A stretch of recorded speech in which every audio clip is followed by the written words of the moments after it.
ಮತ್ತೊಂದು ಕಡೆ ರಾಜ್ಯ ಸರ್ಕಾರದ ವಿರುದ್ಧ ವಾಗ್ದಾಳಿಯನ್ನ ಒಂದು ಕಡೆ ಬಿಜೆಪಿ ಮಾಡ್ತಾ ಇದ್ರೆ ಮತ್ತೊಂದು ಕಡೆ ಜನಸಾಮಾನ್ಯರು ಕೂಡ ಒಂದಷ್ಟು ಆರೋಪಗಳನ್ನ ಮಾಡ್ತಾ ಇದ್ದಾರೆ. ಆದ್ರೆ ಸಚಿವ ಸತೀಶ್ ಜಾರಕಿಹೊಳಿ ಅವರು ಡಿಫೆಂಡ್ ಮಾಡ್ಕೊಳ್ತಾ ಇದ್ದಾರೆ. ಏನಂತ, ಕಾಲ್ತುಳಿತ ದುರಂತದಲ್ಲಿ ಫೇಲ್ಯೂರ್ ಆಗಿರೋದು ನಿಜ, ಆದ್ರೆ ರಾಜೀನಾಮೆ ಅಗತ್ಯ ಇಲ್ಲ.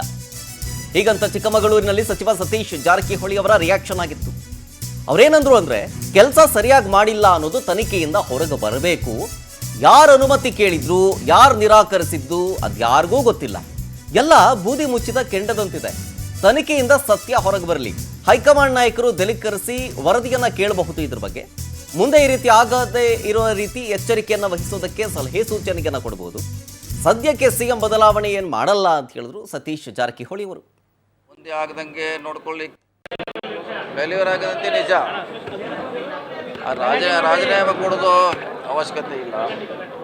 ಇವಾಗ ಇದರ ಸಮಸ್ಯೆ ಪರಿಹಾರ ಹೆಂಗೆ ಮಾಡೋದು ಅನ್ನೋದು ಮುಖ್ಯ. ರಾಜೀನಾಮೆ ಕೊಡೋದು ಮುಖ್ಯ ಅಲ್ಲ.